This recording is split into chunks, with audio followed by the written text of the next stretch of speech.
In today's video, we're checking out Caption by Hyatt Tokyo.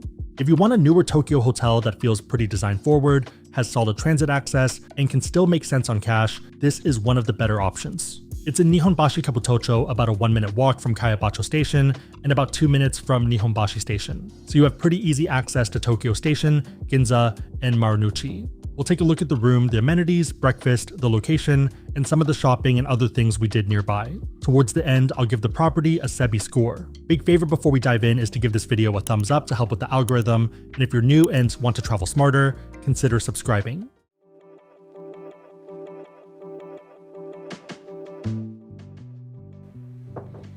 Welcome to the Caption in Tokyo. Let's start off with the view. So we are in a deluxe room and it's pretty nice for what it is, a bit bigger than the standard room, and we are also higher up. So we're on the 12th floor and this is what the view looks like. So on the top, doesn't look that interesting, but looking down, we do have a nice cityscape and traffic view, if that's your jam. Compared to a lot of other hotels in this price range, you have a lot more room. You can actually spread out and you can open up your luggage and you don't have to hop over it.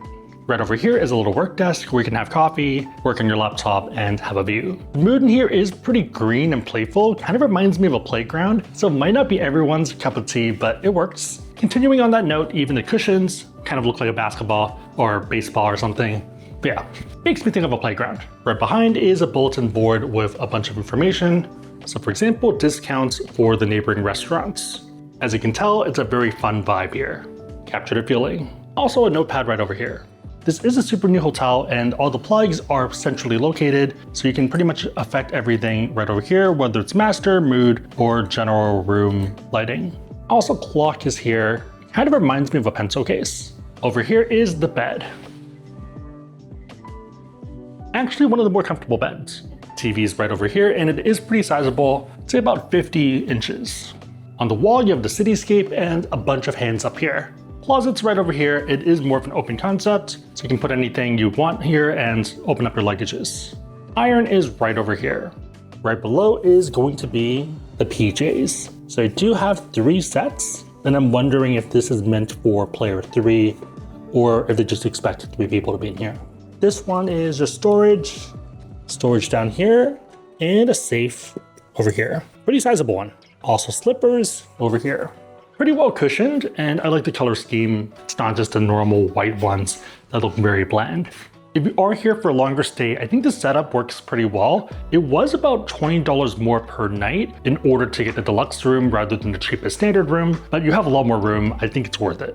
If you're not doing any work here and you're just running around and coming here to sleep, then maybe not. Over here, we have the drink station. So this is actually not a kettle, even though it might look like one. It's just a water container. Each of the floors do have their own water refill stations. Down here, we have a bunch of cups and also drip coffee. Cups are pretty cute and have designs on them. Drip coffee is from this brand. Finally, this is the tea. Down here is the mini fridge if you have any drinks and you want to keep stuff cold. Over on this side is the kettle for teas and coffee. Another bulletin board over here, and here you have the shoehorn as well as brush and also spray. One thing I love about Japan hotels, even economic ones, is the fabric and air freshener, especially if you have barbecue. In here's the bathroom and a bidet system. Over here you have hair dryer. Bath gels and lotion are from Apotheke. There is a bunch of cool art on the wall and it seems like they're all different looking around, so that's a unique little touch. For example, here's a boat, another boat, and some cute little ducks. They do reuse some of them, but I don't see any additional ducks. The shower is pretty large, so I can spin around and I'm not elbowing anyone. There is plenty of room here. It's also pretty tall, so I can touch it on my tippy toes, but otherwise if I'm flat on my feet, I can't touch the ceiling. There isn't a rainfall shower or anything. It is just a handle one, but I've seen worse showers for this price range. No, not bad at all. Over here is just a hallway, so it kind of feels like dead space. I wish they maybe reconfigured it a little bit, but that's fine.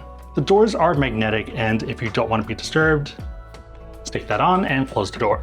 Otherwise, our room is over here and a bit bigger than the other ones, but there are some suites towards top end. I didn't see that when I was booking though, so I'm guessing that's already accounted for. Downstairs is the reception, talk shop, and the gathering space. The reception is exactly what you think it is. It's the area where you check in, and if you do need additional amenities that they don't have in the room, you can get that there as well. Outside of this, it's pretty much just a bunch of space, and you can either work, have drinks here, and relax, or do whatever else you need to do. Throughout the day though, there are certain parts of it that are more of a restaurant, so I'm not sure if you can just sit there if you don't order a drink, but even if you don't, there are other side parts that work for that. Downstairs is also where breakfast is, and last call for ordering is 10:30 a.m. It definitely can get busy, so you might want to account for that if you are in a rush. Talk shop is the bar area, and if you are trying to relax, they do have an all-you-can-drink option in the afternoon, and it can be worth it depending on how many drinks you have. In addition, you can also order snacks and stuff, but everything is paid. One big thing to note is that there is not a laundry room here. A lot of other captions do have it, but not the case here. On the second floor is the community space, and there's two main areas. First one is going to be the communal workspace. So think of this like a loft or co-working space. Lots of area to work out, and it actually is open 24/7. Right now is about 1:30 a.m. So still wide open, even though there's no one else here. During the day though, it does get busier, so perfect if you either want to mingle with people or if you want to put on headphones and just chill on a couch. During the day, there's coffee and a bit more stuff here. And yeah, not bad at all, works out pretty well and looks nice, kind of like a fancier WeWork.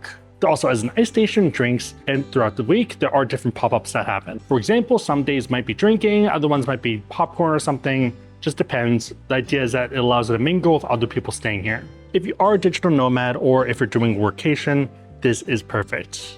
If you are hopping on a call, I'd recommend hopping back there, which is going to be a private room, which lets you kind of do that phone call without bothering everyone else. This is the focus booth. Pretty straightforward, pretty much just a room, plugs and everything in terms of light. And even though it is called a focus booth, given that there is a phone on here, I'm guessing it's meant more as a phone call room or like conference room. If you're meeting people in real life though, rather than online, then there are going to be meeting rooms you can book. So definitely more of a conference style one if you're having a bigger meeting, but it works. I think it also can be cut off, so it's two separate rooms. This is 2 and 3. Right now it's wide open, showing you both of it, but you can book one at a time. Over on that side, we can't really see it, but there's an even bigger meeting room. Okay, let's go check out the gym. Welcome to the gym. It is surprisingly nice, especially compared to other smaller business hotels. It's not the biggest by any means, but it works. So you have a rower over here, tread, elliptical, spin, and also kind of a weights and body weight section. So for example, TRX. Also good if you want to decompress and hang.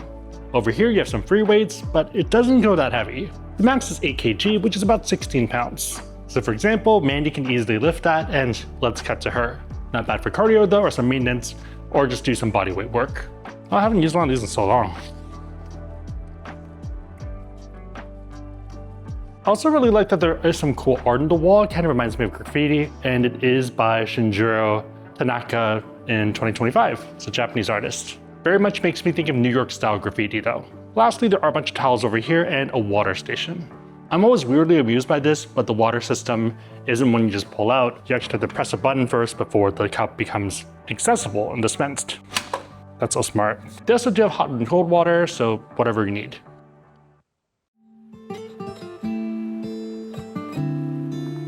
In terms of booking, rates here can vary quite a bit. Most of the time, this seems to fall somewhere in the low to mid 200s, up to the low 300s per night, depending on your dates. Like a lot of hotels in Japan, seasonality matters quite a bit. During peak periods like Golden Week or Cherry Blossom season, I would not be surprised to see rates climb into the mid 300s or above. On cheaper dates, especially during parts of winter or the hotter stretch of summer, you can sometimes find rates closer to the low 200s. If you have a card with broader hotel or travel credits, this could be a pretty good use case. As for points, this is one of the properties where you need to run the numbers. My target is at least 2 cents per point, otherwise I pay out of pocket. On that note, if you want to learn about cards, we have links on the website asksebby.com and also down below in the description box. Make sure the links are competitive, but otherwise, it's a huge way to support the channel, so thank you in advance. Location-wise, I think this is good, but not amazing. One of the big draws here is transit convenience. You're pretty much at Kayabacho Station, close to Nihonbashi Station, and within walking distance to Tokyo Station and Ginza. I think this works well if you're doing day trips, moving around the city a lot, or just want a practical home base. The trade-off is that this isn't one of those hotels where you walk outside and immediately feel like you're in the middle of everything, compared to say Hyatt House Shibuya, where it feels like you're in Shibuya. Given this, if your goal is to be in the thick of nightlife, luxury shopping, or the most tourist-heavy parts of Tokyo, I don't think this is the obvious best pick. If you want a quieter area with good connectivity and reasonable access to a lot of Tokyo, then this works really well. If you are staying here and you need anything, there is a Lawson right across the street, making it super convenient. So we're gonna pick up some vitamin shots and some snacks.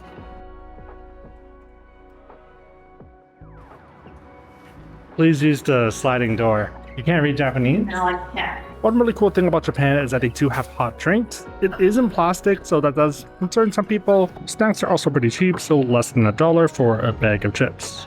Lawson and hotel. Pretty easy. One of our favorite things to do in Tokyo is shopping, and I think this hotel works pretty well for that, even if it isn't directly on top of the biggest shopping districts. Shibuya, Harajuku, and Omotesando are all pretty easy to get to and come back from, given the amazing transit in Tokyo. For Pokemon fans, this is also a pretty practical base because Pokemon Center Tokyo DX is nearby and can be an easy pit stop during your morning to pick up some cards. If you like anime, collectibles, retro games, or vintage treasure hunting, Nakano Broadway is very doable from here.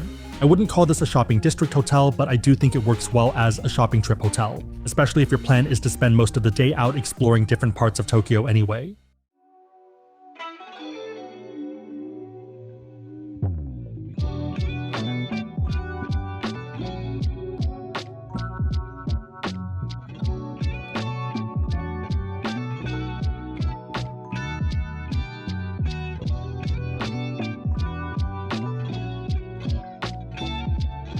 Okay, for second dinner, we're at an udon place. We're on our way home and still a little bit hungry and saw this open. Looks pretty good. Price was right, so let's give it a try. We ended up ordering a giant bowl of udon as well as 5 tempuras.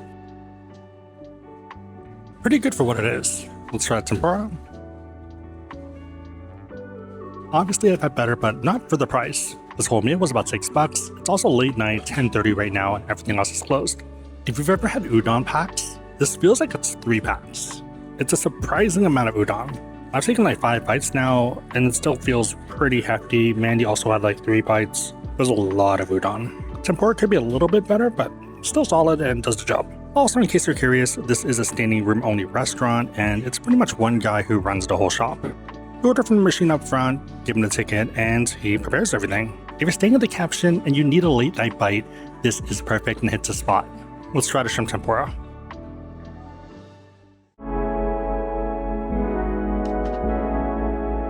Good morning, it's breakfast time and we're downstairs at Talk Shop, which is the restaurant. By default, breakfast is not included, but there are some room rates that do offer it, so whether it's worth it depends on you. With that said, let's take a look at the offerings. So you can either pick one of the Western or Japanese breakfasts on top, or you can kind of go for a la carte and pick one from Relief. A lot of stuff in the middle wasn't that interesting, but bottom one with the soup noodles sounds pretty nice. We do have breakfast included since we're globalist, and I ended up picking the Japanese one, and Maddie did the same thing. Normally we try to do one of each, but just felt a bit tired and then we both wanted the Japanese, so it made sense. Otherwise, if you were to add breakfast, it's about 4,000 yen extra per night, so whether that's worth it depends on you. Let's try everything. Let's start with the rice by itself. Not my favorite and a bit starchy. Next is the mackerel. Not bad at all, pretty well seasoned. I've had better, but this hit above what I expected. It does hold flavor in your tongue for a bit longer, so you might want to do a palate cleanse if it's a bit too overwhelming. On the side is tomato, egg, and a salad. I'm gonna put the egg on the rice and let's give it a try. Pretty normal, and if anything, a little under seasoned there. Tomatoes. Normal. Salad. And then 2 sides on top. Also miso soup. Pretty solid for what it is, and it scratches the itch if you do want to bite without having to go outside. With the order, you can also get a drink, and we both ordered lattes. Pretty good. There's also free items, so there's a free coffee station and 3 drinks. 2 juices and 1 tea. Let's try the juice. Let's try the tea. Wow, I am not awake yet. Tea's pretty good. Juice. The juice definitely came out of a box. Tea could have been steeped here though. Overall, solid breakfast for what it is. If you don't have globalist status and you want breakfast included, then consider looking at VIP portals like Cardnomics. A lot of the time they're going to have similar rates as normal, but include things like free breakfast or upgrades. If you're curious, I'll link it down below, but make sure the rates make sense and that it's competitive. Okay, so we're doing a pit stop before dinner at Starbucks Reserve. This is the biggest roastery in Japan, and they pretty much make all the coffee that distributes through the rest of Japan. It's 8:15 right now, and it's pretty packed. Plenty of people, super busy, and I'm a bit shocked. It is a Sunday, so that might be part of it, but it's not like it's just tourists, it's a lot of locals. We did end up ordering 2 coffees and also a cake. First up, we have the Sakura Barrel Aged Cold Brew. Pretty interesting, kind of a bit of vanilla flavors, maybe a hint of cinnamon. Pretty unique. If you normally don't like cold brew because it might be too bitter, but you also don't want to add sugar, this is the perfect compromise. It's full of flavor, even though it's just cold brew. Mandy ended up getting the Sakura Cream Latte. It is toasted on the top. I'm not sure how to explain it, but it kind of tastes like a pink marshmallow. A little on the sweet end, but it's good if you are looking for that treat. Last up is going to be the cake, and it looks amazing. Let's try the cake.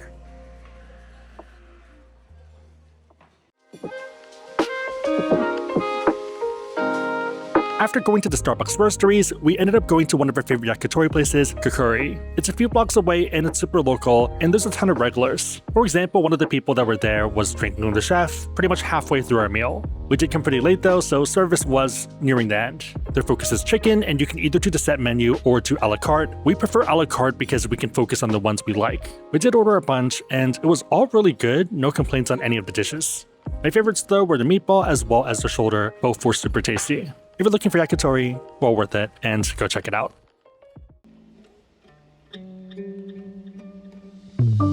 For our last dinner, we're doing eel. I ended up getting the mega box, so 1.5 eels here. It is the traditional style, and you have it 3 ways. The first one is just by itself, so you scoop the eel and the rice into the small bowl and eat it as it is. Don't add the wasabi yet, don't add the broth, just enjoy the tar, charcoal, fat, and rice, and it's pretty much a baseline flavor to get the smokiness, sweet, and rich, crispy sides. It works out really well, this kind of flavor. Kind of reminds you of barbecue, and there's a lot of fat there as well.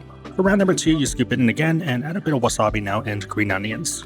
The idea is that you mix this together and then the wasabi cuts the fat a bit, and the green onions add a bit of freshness. So the baseline, which is the umami bomb and tastes delicious. Second one is more complex and kind of brings everything together. Number 3, the third way, you add the eel again into the bowl, and now you pour the hot dashi broth over it. This ends up becoming a light eel rice soup.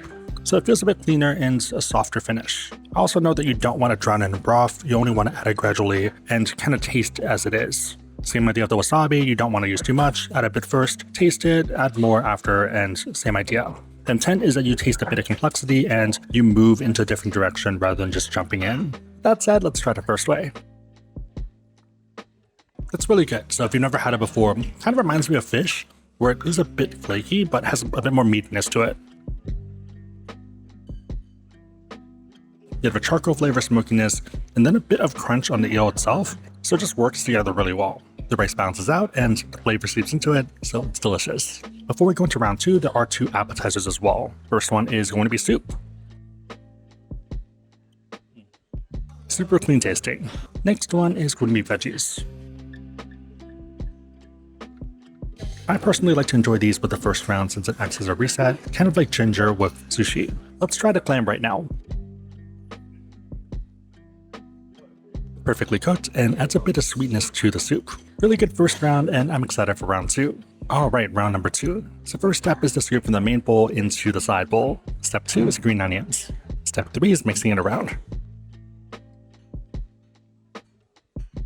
A bit of me loves the first way given how delicious it is. Second way though is a nice touch because it kind of acts as a reset from each bite. That pretty much means that each time you have it, it tastes like the first time all over again. Also, if you are somebody who gets a bit overwhelmed with the strong flavors, then this is a good way to reset. Let's do method number 3. Scoop some out and add some broth in. Not too much though. To me personally, this is the best of the 3 ways and kind of combines all the best parts. You have the strong flavors and deliciousness of number 1, a bit of the clarity from number 2, and the soup works out really well tying everything together. Especially if you don't do a good job mixing it for number 2, 3 means that it actually melts together better. Overall, a great meal and one I'd happily recommend. Also, I think we are the only non-locals here, so pretty solid place.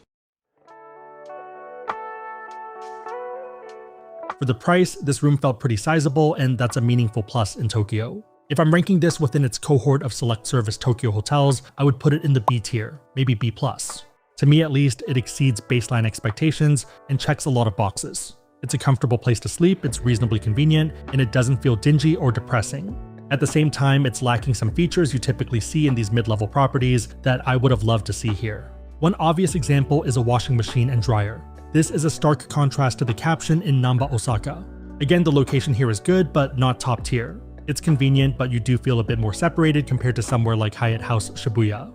Same idea with other mid-level picks from other brands like Bonvoy with the Courtyard Ginza. That said, I do think this is a great burner night hotel, especially if the price is right. This is perfect if you're running around and don't want to feel bad about missing out on enjoying an expensive hotel. So overall, not an aspirational luxury stay, but a genuinely solid value-oriented Tokyo option if the cash rate lines up. Points can make sense if prices are elevated, but run the numbers to make sure you actually get value. Again, if you want to learn about cards, we have links on the website asksebby.com and also down below in the description box. If you made it to this point, leave a cherry blossom emoji in the comments down below and I'll try to heart it and respond. 3 questions. 1. What are your thoughts on the property? 2. What do your typical days in Tokyo look like? Lastly, 3. When traveling, are you usually more focused on shopping, eating food, or seeing the sights? Let me know and everyone else know in the comments down below. Big favor thumbs up, share this, but otherwise hope you liked it and I'll see you next time.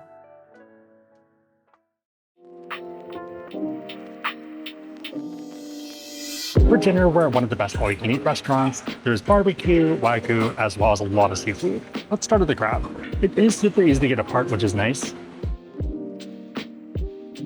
Maybe it's a bit overdone, but really great flavors, super sweet. My favorite part though is how easy it is to remove. It's just no effort, they cut it beforehand. For like a crab, it always takes a lot more work than this. In addition to cold seafood, there also is cooked options if you want to put it on the grill. I should have opted to stay with the legs rather than the arms, just because this one is a bit more work. If you want butter, you just have to melt your own. So you grab it and then you put it on the grill. Otherwise, there's going to be vinegar as well as wasabi. It is the imitation type, but it's the higher end one, which has the texture of normal stuff. They also have fresh abalone you can cook. Super fresh and tasty, bit of sweetness to it. If you like abalone, then this is perfect. If you're looking at this and you're thinking, well, I don't like seafood, I don't care if it's cold or hot or anything, they also have meat. There's a grill in front of you and you can heat stuff up. This is just going to be the fat first and then we'll put on some meat. These are some pretty fatty Wagyu cuts, so pretty succulent. In addition to beef, there's also horse and a bunch of other things. So dealer's choice there and depends on what you're looking for. Even if you don't want something that fatty, there are some more normal cuts that are still pretty nice, but not as aggressive. Oh, that looks really good. Super flavorful, full of umami. Really hard to complain about this. And mind you, there are going to be other places with better cuts of this, but for all you can eat for the price, this is amazing. Try it with some wasabi. If you're a big eater and you like high quality ingredients, then I'd recommend coming here. Pretty well marbleized. All of this stuff you do have to get yourself, but pretty accessible and it's not too busy. One pro tip if you are coming is that you want to make a reservation. If you don't, then you have a lot less time. So yesterday we actually tried to come here and they said reservations are full, but you can pick the seat. And in that case, you only have 1 hour during prime time, I think it was 7 to 8. Or if you want to come a bit later, then it's an hour and a half. If you do make a reservation though, even during prime time, you get 2 full hours. That looks amazing. Another thing to be careful with is wasting food. So if you do take too much and you don't finish it, then they do charge you. End up getting a giant plate of Wagyu, more crab, and also some sashimi because it looks pretty good. Let's cook a few of these just to show the grill.